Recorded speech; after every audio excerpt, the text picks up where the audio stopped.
आज से पेपर कब है उस टाइम तक कितने संडेज तुम्हारे पास बचे हुए हैं वो लगा लो। ठीक है, अब करना क्या है, हर एक संडे ईमानदारी के साथ बिल्कुल टाइमर सेट करके फ़ोन में, जैसे सीडीएस वालों के पास 2-2 घंटे के पेपर होते हैं और एनडीए वालों का स्टार्टिंग का 2.5 घंटे 3 घंटा जो सिस्टम है, वो सेम टाइमर लगाने के बाद तुम्हें पेपर अटेम्प्ट करना है।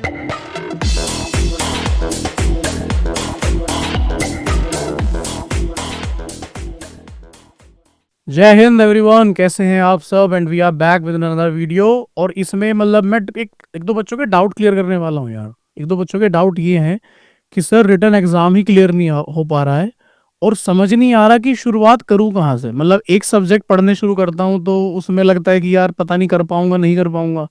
दूसरा सब्जेक्ट यार पढ़ना शुरू करता हूँ तो लगता है यार पहला जो पढ़ा है मैं उसको भूल गया। ठीक है, तो इसको मतलब एक स्ट्रेटेजी जो मैं अपने समय में फॉलो करता था, मैं वो आपके साथ शेयर करना चाहूँगा। मैंने बहुत पहले उसके ऊपर एक वीडियो बनाई थी, मतलब वो 2 घंटे की वीडियो है। मतलब if you can find that you can also get it. तो वो मैं आज स्ट्रेटेजी तुम्हारे साथ शेयर करना चाहूँगा। वो बहुत काम वाली स्ट्रेटेजी है और जिसने भी वो फॉलो करी है उसके बहुत बढ़िया नंबर आए हैं। ठीक है, देखो करना क्या है तुम्हें।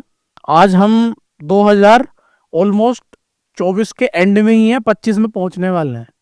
ठीक है, so the next exam that you will get is 2025 का। अब एनडीए या CDS what ever it is, या एफकेट भी कह लो, ठीक है, वॉट एवर इट इज। अब उसका पहला पार्ट मतलब पहला एग्जाम होने वाला है, एनडीए 1 2025 या सीडीएस 1 2025।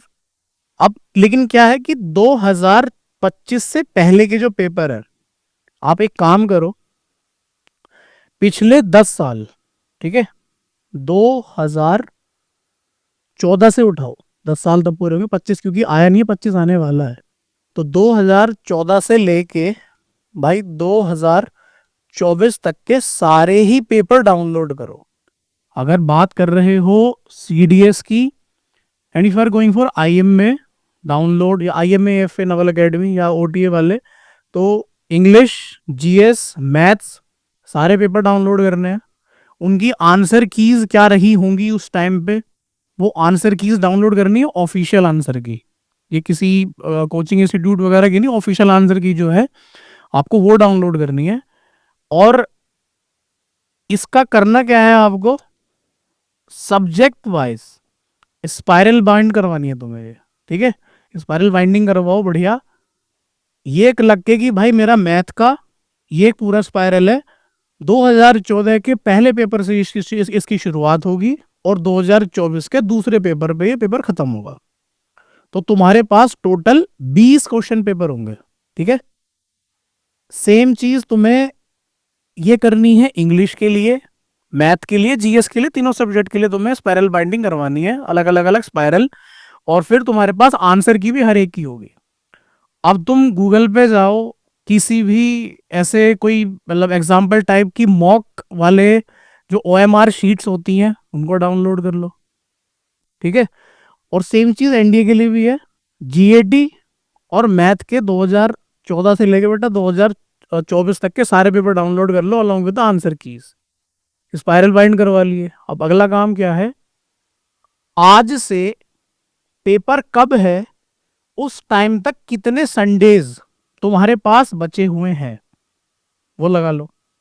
ठीक है, अब करना क्या है, हर एक संडे ईमानदारी के साथ बिल्कुल टाइमर सेट करके फोन में, जैसे सीडीएस वालों के पास 2-2 घंटे के पेपर होते हैं और एनडीए वालों का स्टार्टिंग का 2.5 घंटे 3 घंटा जो सिस्टम है, वो सेम टाइमर लगाने के बाद तुम्हें पेपर अटेम्प्ट करना है। टाइमर अटेम्प्ट करो। ठीक है, फिर तुमने मतलब पूरा का पूरा पेपर अटेम्प्ट करा, लगाया भैया ओएमआर शीट भरी, सारी चीजें सब हुई। अब संडे में खाली पेपर का दिन है और कुछ नहीं करना संडे में।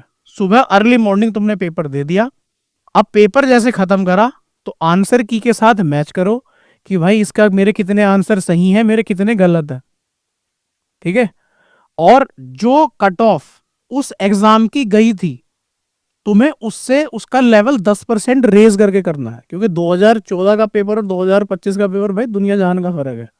ठीक है, तो कट ऑफ बढ़ा के स्टैंडर्ड अपने खुद के लिए नए नए स्टैंडर्ड सेट करो कि भाई ये मुझे इतना स्टैंडर्ड मेरा है मैं इस लेवल पे मारूंगा ही मारूंगा, अगर मैं इस लेवल पे एग्जाम नहीं कर पा रहा हूँ तो मेरी तैयारी में भी कुछ कमी है। ठीक है, ये चीज करनी है तुम्हें। अब तुमने कर लिया, तुम्हें नंबर पता चल गए। अब यहां से तुम्हारे तीन फायदे होंगे।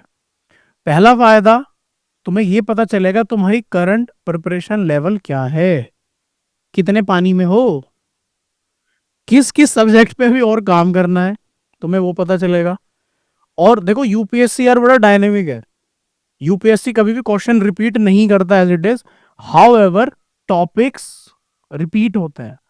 प्रेसिडेंट का इलेक्शन एनडीए और सीडीएस के लिए बड़ा फेवरेट टॉपिक है। फॉर एग्जांपल अगर हम पॉलिटी की बात करें, तुम्हें ये पता चलेगा 2014 से लेके 2025 तक कि कमीशन किस किस तरह से क्वेश्चन पूछ रहा है हमसे। तुम्हें एक पैटर्न थोड़ा सा दिखाई देगा। क्वेश्चन एक्सपेक्ट मत करना रिपीट होंगे, टॉपिक रिपीट होंगे, टॉपिक पढ़ के जाना है। हमारा काम है कॉन्सेप्ट बेस्ड लर्निंग और टॉपिक पढ़ना। ठीक है, तो पता चला जिस टॉपिक के ऊपर तुम्हारी अभी पकड़ नहीं है, तुमने नहीं पढ़ा भाई, वो टॉपिक देखो। ठीक है, सिलेबस तुम्हें पता है, नहीं पता भाई डाउनलोड करो यूपीएससी की वेबसाइट पे जाके, पूरा पूरा सिलेबस दिया होता है, नोटिफिकेशन के अंदर पूरा सिलेबस है, पूरा सिलेबस टैली करो, पढ़ो चीजें। ठीक है, तो तुम्हारा क्या हुआ, करंट प्रिपरेशन लेवल कितना है तुम्हें वो पता चला, किस किस टॉपिक्स पे कमीशन क्वेश्चन पूछता है तुम्हें वो पता चला, और तुम्हारा टाइम मैनेजमेंट तुम्हें पता चला कि तुम कितने समय में कितने क्वेश्चंस अटेम्प्ट कर पा रहे हो। If you are satisfied with whatever question you are attempting, that's very good. और अगर नहीं कर पा रहे हो तो भाई कोशिश करो, देखो कि किस तरह से बेहतर और चीजें हो सकती हैं।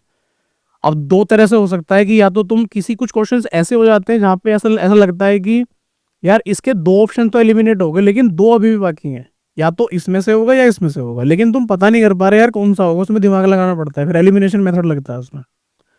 ठीक है, तो वो देखो किस तरह से चीजें होनी है। तो अब उसके लिए क्या करना है तुम्हें कि भाई कौन कौन से टॉपिक मेरे मिसिंग है, अब वो टॉपिक देखो, उनको पढ़ो, किस तरह से चीजें कवर करी जाएंगी। ठीक है, तो तीन फायदे तुम्हें पता चले। पहला, फिर से रिपीट कर रहा हूं मैं, पहला तुम्हारा तैयारी का लेवल, दूसरा पैटर्न, और तीसरा टाइम मैनेजमेंट। तो ये कर लो भाई। अब एक करंट इवेंट के लिए बता देता हूँ। जो करंट इवेंट के लिए जो करंट अफेयर्स वाला सिस्टम है उसके लिए मैं जो स्ट्रेटेजी फॉलो करता था, मैं ऐसे रैंडमली करंट अफेयर्स नहीं पढ़ता था कि भाई कुछ भी आया आज का डेली का मैं पढ़ रहा हूँ, आज का क्या करंट अफेयर है, परसों क्या करंट अफेयर है, ऐसे मैं बिल्कुल तैयारी नहीं करता था। करंट अफेयर्स हम इस तरह से पढ़ते थे, उनको कैटेगरीज में डिवाइड करते थे, लाइक बुक्स एंड ऑथर्स का जो करंट अफेयर है वो पिछले एक साल का क्या है उसको पढ़ो, उसको देखो यूपीएससी पॉइंट ऑफ व्यू से किस तरह से आ सकता है। दूसरा, अवार्ड्स एंड प्राइजेस, उसको अलग कैटेगरी में पढ़ना है, वो किस तरह से आ सकता है। अगर स्पोर्ट्स है तो स्पोर्ट्स का एक अलग कैटेगरी है, स्पोर्ट्स के अंदर क्रिकेट, फुटबॉल, टेनिस जो है वो यूपीएससी का फेवरेट स्पोर्ट्स है। टेनिस के ऊपर सवाल आता ही आता है, विंबलडन ये वो, हार्ड कोर्ट सॉफ्ट कोर्ट कहाँ है वो तुम्हें पता होना चाहिए भाई, उसकी साइकिल किस तरह से घूमती है तुम्हें पता होना चाहिए, पहले कहाँ होगा, फिर दूसरा कहाँ होगा, फिर दूसरा तीसरा कहाँ पे होगा, ऑस्ट्रेलियन ओपन कब होता है, ऑस्ट्रेलियन ओपन के बाद दूसरा ओपन कब होता है। ठीक है, उसके बारे में तुम्हें पढ़ना पड़ेगा। मिलिट्री एक्सरसाइजेस के बारे में तुम्हें एक अलग से सेपरेट कैटेगरी में पढ़ना पड़ेगा। कोई जीआई टैग है, कोई रिसेंटली मिला हो, क्योंकि जीआई टैग के ऊपर भी क्वेश्चन बनते हैं, वो तुम्हें अलग से पढ़ना पड़ेगा। ठीक है, कैटेगरी वाइज। कोई साइंस एंड टेक रिलेटेड कोई न्यूज़ है उसको अलग से कवर करना पड़ेगा।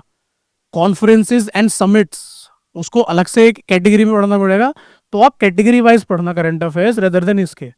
ठीक है, तो बाकी मेरे टाइम के पुराने पेपर्स मेरे पास हैं, उनका खैर आज कोई रेलिवेंस है नहीं, क्योंकि काफ़ी चीज़ें चेंज हो जाती हैं, तो तुम 2014 के बाद ही करना। और ये तुम्हें यूपीएससी की वेबसाइट पे जाना है, www.upsc.gov.in, एग्जामिनेशन सेक्शन में जाना, एग्जामिनेशन सेक्शन में जाके आर्काइव पे चले जाना नीचे, बहुत पुराने पुराने 2011-12 तक के भी अवेलेबल है अभी, तो तुम्हें इतने पुराने भी नहीं जाना, 2014 ऑनवर्ड डाउनलोड करना, तुम्हारा काम हो जाएगा।